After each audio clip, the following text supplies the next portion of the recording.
प्रश्न असा आहे की हे जे घरकुलाचं बांधकाम जेव्हा चालू होतं तेव्हा बांधकाम चालू झाल्यावर जे सर्टिफाय करण्यासाठी जे इंजिनियर येतात म्हणजे आरएचची ते मोठ्या प्रमाणामध्ये नागरिकांकडून पैशाची मागणी करतात. 15,000 रुपये कमीत कमी ते मागतात. आणि माझ्या नायगाव पंचायत समितीमध्ये एकट्या नायगाव पंचायत समितीमध्ये 11 इंजिनियरनी कबुली दिली व्हिडिओवर की ते पैसे खातात म्हणून आणि त्यांना जिल्हा परिषदेने तात्काळ सस्पेंड केलं. त्यानंतर उमरी पंचायत समितीमध्ये सुद्धा एक इंजिनियर जी बाई होती तिच्या जागी नवरा काम करत होता आणि पैसे पण खात होता, त्यालाही तात्काळ निलंबित करण्यात आले. परंतु माझा सन्माननीय ग्रामविकास मंत्री महोदयांना हा प्रश्न आहे की हे जेव्हा सगळा भ्रष्टाचार चालू असतो इंजिनियरकडून बीडीओला माहीत नसणं हे शक्यच नाही.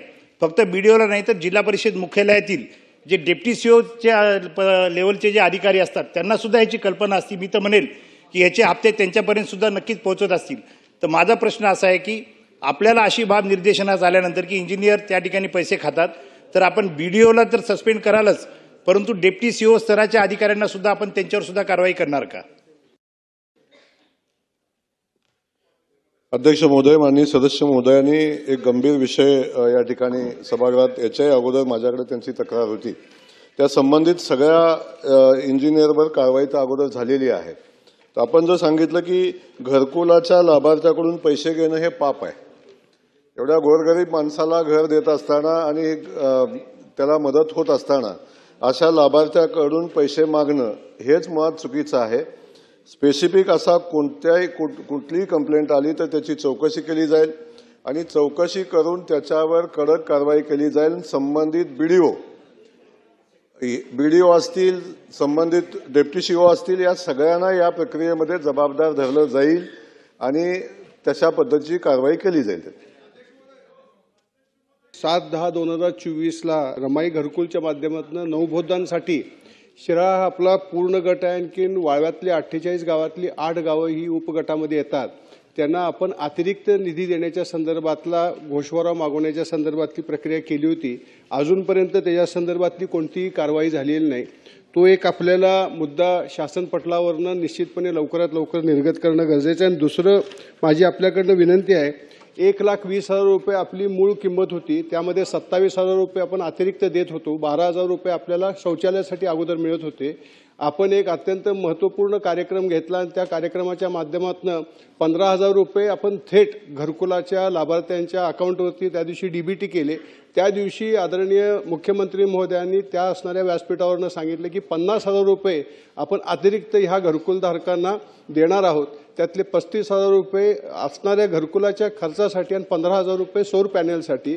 तो जो निर्णय आहे त्याची निर्गती आजपर्यंत योग्य पद्धतीनं झालेली नाही आणि ती झाली नसल्यामुळं अनेक घरकुलधारकांनी घरं बांधलेली आहेत, पण त्या असणाऱ्या पैशाची व्यवस्था न झाल्यामुळं त्यांच्यासमोर अनेक असणारे आर्थिक अडचणी आहेत. आणि तिसरं सगळ्यात महत्त्वाचं म्हणजे मगाशी आवताडे साहेब बोलले त्या पद्धतीनं आपल्या असणारी अनेक घरकुलं आपल्या सहकार्याने अशी बांधलेली आहेत की ती जी गायरांमध्ये आहेत. एक आपल्याला महाराष्ट्रभर एक महिन्याचा ड्राईव्ह काढता येईल का की ज्यामध्ये प्रांत आपल्या असणारे तहसीलदार आणि बीडीओ यांच्यामार्फत हे सगळे घरकुलधारक जे असतील त्यांचं नियमानुकरण करून आपण त्यांना त्यांच्या असणाऱ्या घराचे पट्टे देऊ शकाल का? हे माझे 3 पॉइंटेड प्रश्न आहेत. त्यातला महत्त्वाचा शिराळ्याच्या असणाऱ्या अतिरिक्त रमाई घरकुलधारकांचा निधी आपण कधी वितरित करणार हा मात्र आज आपण त्या संदर्भातली स्पष्ट ग्वाही द्यावी. माननीय देशमुख साहेबांनी त्यांच्या शिराळा तालुक्यातला ह्या प्रश्नाशी संबंधित प्रश्न नाही तरी त्यांनी प्रश्न विचारलेला आहे. पण शिराळा तालुक्यातल्या घरकुल रमाई घरकुल असलेल्या अतिरिक्त अनुदान सदस्य महोदय, घरकुलाला मंजूर अनुदानाच्या पुढे जाऊन अतिरिक्त अनुदान देण्याची तरतूद नाही आहे. त्याला GR आहे, त्याला अतिरिक्त अनुदान देता येणार नाही. दुसरा विषय आपण सांगितला की घरकुलासाठी आपण 1,20,000 रुपये देतो, मनरेगातनं 28,000 रुपये देतो, स्वच्छ भारत मिशनमधनं 12,000 रुपये देतो. आणि माननीय मुख्यमंत्री महोदयांचं अभिनंदन केलं पाहिजे की आपण 50,000 रुपये लाभार्थ्याला अतिरिक्त देण्याचा निर्णय महाराष्ट्र सरकारनं माननीय मुख्यमंत्री महोदयांनी घेतला. त्यातील 15,000 रुपये जो आहे तो 15,000 रुपये सौर ऊर्जा संच बसवण्यासाठी 15,000 रुपये त्यातले वापरून प्रधानमंत्री सौर घर योजनेतनं 30,000 रुपयेचं अनुदान आणि 15,000 रुपये लाभार्थ्यांना त्यामध्ये घालावेत आणि 60,000 रुपयाचं सौर पॅनलचं काम केलं तर त्याला मोफत वीज कायमस्वरूपी मिळेल अशा पद्धतीची व्यवस्था होती. त्याच्या अनुदानामध्ये कुठली अडचण नाही, त्याच्यासाठी आपण लागेल तेव्हा निधी उपलब्ध करून देत असतो.